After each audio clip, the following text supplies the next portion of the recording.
It was supposed to be a quiet weekend at our lake cabin, a peaceful escape from the stress of the city. My wife and I had just arrived Friday evening, ready to unwind. But within 24 hours, HOA Karen struck again. The so-called head of the Lakefront Committee, Karen, had left a citation on our door claiming we were in violation of a lakefront maintenance regulation, whatever that meant, apparently not trimming the native grasses around our dock to her liking counted as a $250 fine. My wife glanced at the note, rolled her eyes, and tossed it into the trash. Saturday morning, things escalated. We were sipping coffee on the porch when two sheriff's deputies pulled into the driveway. Karen trailed behind them like she was on a mission from God, pointing at our cabin and holding a clipboard.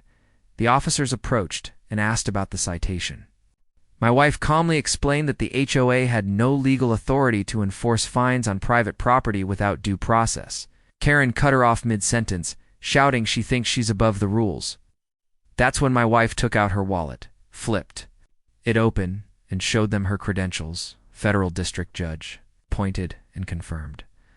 The deputies immediately changed their tone. One of them stepped back and said, "Ma'am, we apologize. This seems like a civil matter, not a criminal one." Karen's face turned white as snow. My wife, never one to embarrass someone publicly, asked the officers to stay a moment while she explained the law to Karen. For the next 10 minutes, Karen got a polite but thorough lecture on overreach, misuse of law enforcement, and the limits of HOA authority.